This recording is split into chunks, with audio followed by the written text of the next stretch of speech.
America के जंगी jet 10 दिनों से बारूदी तहलका मचा रहे, जिनके टारगेट पर ईरान समर्थक लड़ाका ग्रुप हूथी है। जंगी जेटों का उड़नदस्ता 10 दिनों से यमन के चप्पे चप्पे को दहला रहा है। नॉन-स्टॉप बमबारी जारी। हूथी फाइटर्स के अड्डे, हथियार डिपो, मिसाइल हेडक्वार्टर, समुद्री हथियारों के गोदाम जल रहे हैं। बारूद बरसाने का ऑर्डर ट्रंप ने दिया है। युद्ध में जीत इजराइल की होगी, लेकिन हूथी की तबाही से तिलमिलाया ईरान।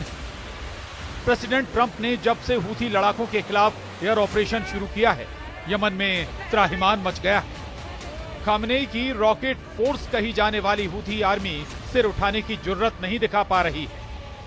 अमेरिका मारता जा रहा है, बमों से, लॉन्ग रेंज मिसाइलों से। सुपर पावर ने ऐलान किया है कि हूथी के सफाये तक ऑपरेशन ऑन रहेगा। 15 मार्च से शुरू हुए अमेरिकी हमले में मुख्य निशाना जिन शहरों को बनाया गया है, ये सभी हूथी फाइटर्स के गढ़ कहे जाते हैं। यूएस एयर फोर्स ने राजधानी सना, सादा शहर, हुदैदा और मारिब में हवाई हमले अंजाम दिए हैं। ट्रंप के राष्ट्रीय सुरक्षा सलाहकार माइक वॉल्ट्स ने दावा किया है कि अमेरिकी हमले में हूथी के 53 कमांडर मारे जा चुके हैं। अमेरिका ने एयर स्ट्राइक में हूथी की रॉकेट फोर्स के टॉप कमांडर को मार डाला है। ट्रंप ने साफ कर दिया है कि हूथी ग्रुप अब नहीं बचने वाला। लड़ाका ग्रुप पर प्रेसिडेंट इसलिए भड़के हुए हैं क्योंकि उनकी बार बार की वार्निंग को हूथी हल्के में ले रहा था। हूथी फाइटर्स ने हमास के समर्थन में इजराइल पर हमले बंद नहीं किए। हूथी लड़ाकों ने लाल सागर से गुजरने वाले जहाजों को मिसाइल से उड़ाया। हूथी लड़ाके यहीं नहीं रुके। अब्दुल मलिक हूथी की आर्मी ने अमेरिका के फाइटर ड्रोन का शिकार कर सारी लिमिट क्रॉस कर दी। सुपर पावर अब हूथी फाइटर्स से गिन गिन कर हिसाब ले रहा है। अमेरिका ने यह भी सिग्नल दिए हैं कि हूथियों के खिलाफ यूएस एयर फोर्स का सबसे विध्वंसक जंगी लड़ाका भी इस्तेमाल हो सकता है।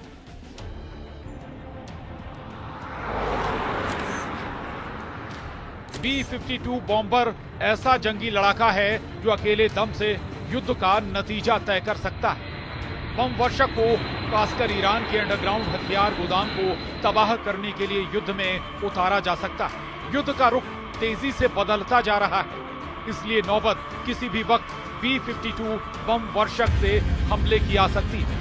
एक तरफ अमेरिका जितनी ताकत और तेजी से हूथियों को पीट रहा है, इजराइल ने उतनी ही फोर्स हमास और हिजबुल्लाह को तबाह करने में रोक दिया। इजराइल ने गाजा में भयानक हमलों की शुरुआत कर दी है। इजराइल आसमान से जितना बारूद बरसा रहा है, उतने ही जोरदार अंदाज में जमीन पर हमास लड़ाकों को दौड़ाकर मार रहा है। इजराइल का मेन टारगेट हमास की लीडरशिप में बचे चेहरों को चुनकर सफाया करने का है, जिसमें नेतन्याहू आर्मी को अच्छी कामयाबी हासिल हो रही है। इजराइल ने दावा किया है कि हमास कमांडरों ने अस्पतालों और स्कूलों को वॉर हेडक्वार्टर बनाकर गुरिल्ला युद्ध की शुरुआत की है, जिसका मुंहतोड़ जवाब दिया जा रहा है। इजराइल ने खान यूनुस में हवाई हमला कर सबसे बड़े नासिर अस्पताल को खाक में मिला दिया।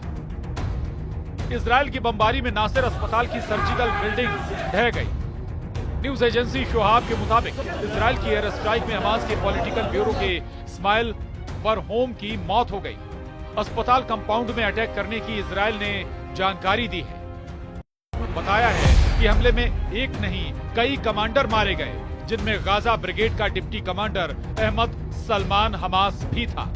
इसके अलावा सेजैया बटालियन के कमांडर जमील ओमर को भी आईडीएफ ने ढेर करने का ऐलान कर दिया है। दक्षिणी गाजा में हमास के प्लानिंग एंड डेवलपमेंट ऑफिस के हेड साला बर्दाविल को भी मार गिराया गया है। गाजा के स्वास्थ्य मंत्रालय ने दावा किया है कि इजराइल के हमलों में अब तक 50,000 से ज्यादा फिलिस्तीनी मारे जा चुके हैं।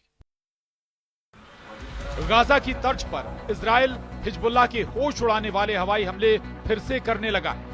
ये लेबनान के टायर शहर में नेतन्याहू के बरसाए बमों के बाद की बर्बादी है। युद्ध विराम समझौते के बाद इजराइल ने अब तक की सबसे बड़ी एयर स्ट्राइक कर टायर सिटी को तबाह कर डाला है। इजराइल ने टायर में रिहायशी इमारत और बंदरगाहों पर बमबारी की। नबाती है कि टॉलाइन में भी मिसाइल धमाके किए गए। द येरूशलम पोस्ट के मुताबिक इजराइल ने नया वॉर डॉक्ट्रिन बना लिया है, जिसका मकसद ईरान समर्थक फाइटर ग्रुप का टोटल सफाया है।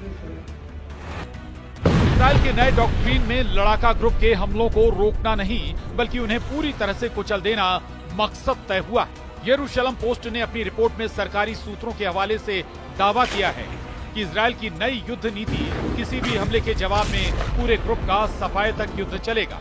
इजराइल ने ऐलान किया है कि हिजबुल्लाह के रॉकेट हमले का जवाब नसरल्लाह के उत्तराधिकारी नईम कासिम की मौत से लिया जाएगा। अब तक इजराइल की रणनीति हिजबुल्लाह के हमले का जवाब देने भर तक सीमित थी। हिजबुल्लाह के रॉकेट अटैक के बाद इजराइल हमले करता रहा। भारी तबाही मचाने के बाद इजराइल के हमले रुक जाते थे, मगर अब ऐसा नहीं होगा। नेतन्याहू आर्मी इसलिए लेबनान फ्रंट पर डटी हुई है। इजराइल के लड़ाकू विमान लेबनान में मंडरा रहे हैं, जबकि युद्ध समझौते में तय हुआ था कि फरवरी महीने में ही इजराइल लेबनान से बाहर निकल जाएगा। इजराइल डिफेंस फोर्स ने ऐलान किया है कि ये सैन्य तैनाती अभी कई महीनों तक रहेगी। मतलब ये कि युद्ध विराम के बाद भी इजराइल ने हिजबुल्लाह को चारों तरफ से कुचलना जारी रखा है।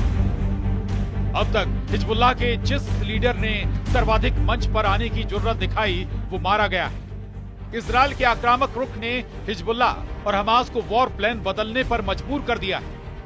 हिजबुल्लाह फाइटर्स जहां खुद को महफूज रखने की तरकीब पर काम कर रहे हैं, वहीं हमास ने गुरिल्ला वॉर शुरू कर दिया है। रॉयटर्स की रिपोर्ट के मुताबिक हमास लड़ाकों ने अल दालिस की मौत के बाद गुरिल्ला वॉर शुरू कर दिया है।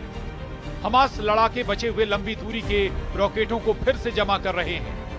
हमास ने नेतृत्व परिषद मॉडल अपना लिया है। हमास की ताकत कम हुई है। हमास के पास हथियार की भी कमी है।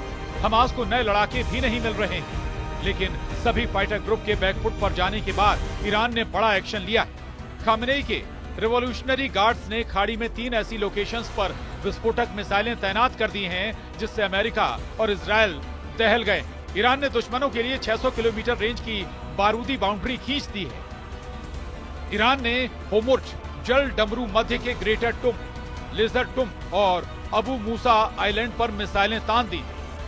होमुर्ज की खाड़ी में मौजूद तीनों आइलैंड पर ईरान का साल 1971 से कंट्रोल है। दुनिया के लिए सबसे अहम शिपिंग रूट पर ईरान ने मिसाइलों की तैनाती कर मैसेज दिया है कि मिसाइल सिस्टम दुश्मन के ठिकानों, जहाजों और संपत्तियों को निशाना बना सकते हैं। रिवॉल्यूशनरी गार्ड्स कॉर्प्स के कमांडर अली रेजा तांगसिरी ने डायरेक्ट धमकी देकर कहा है कि शिपिंग रूट पर ईरान अभी और ताकत बढ़ाने वाला है।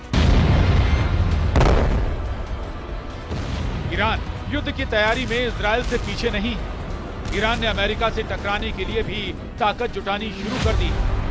ईरान रूस से एयर डिफेंस सिस्टम S-400 की डील फाइनल करने के मिशन में जुटा है। ईरान ने चीन से भी सैन्य समझौते कर लिए हैं। हाल ही में रूस और चीन ने ईरान के साथ मिलकर युद्ध अभ्यास भी किया है। वॉर रिहर्सल के बाद बीजिंग में हुई बैठक में रूस, चीन ने ईरान पर लगे प्रतिबंध हटाने की डिमांड भी रखी। ईरान को अगर अकेले इजराइल से युद्ध करना पड़ा तो वो कमजोर नहीं दिखता। ईरान की मिसाइल पावर इजराइल पर भारी, ईरान की सेना भी इजराइल से बड़ी, ईरान की नेवल पावर भी नेतन्याहू के लिए थ्रेट, मगर फर्क तब आ जाता है जब अमेरिका इस युद्ध में आ जाता है। सुपर पावर के इजराइल का साथ देने पर ईरान की कोई बिसात नहीं बचती।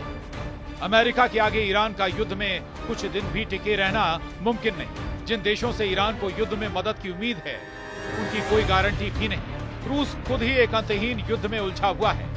पुतिन हथियारों से जो मदद हो सकती है वही ईरान को कर पाएंगे। रही बात चीन की, तो ड्रैगन का रत्ती भर भरोसा ईरान को भी नहीं है। चीन युद्ध की आग में सौदेबाजी कर मुनाफा वसूली के लिए कुख्यात है।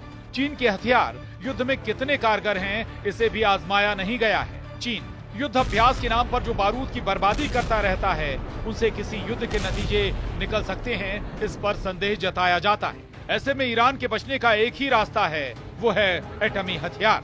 ईरान अमेरिका से टक्कर लेने की जुर्रत तभी जुटा सकता है जब वो एटम बमों से लैस हो। न्यूक्लियर हथियारों का जखीरा भी 10 से 20 बमों का ना हो। अमेरिका से लड़ने के लिए ईरान को अपनी पूरी एटमी ताकत झोंकनी पड़ सकती है। अगर ये युद्ध हुआ तो महाविनाश तय है। वजह है अमेरिका के एटम बमों की सर्वनाश की ताकत। अमेरिका के न्यूक्लियर हथियार सबसे विनाशकारी हैं। सुपर पावर 5044 परमाणु वॉरहेड के धमाके से किसी भी मुल्क को मिट्टी में मिला सकता है। Bureau report, news 18।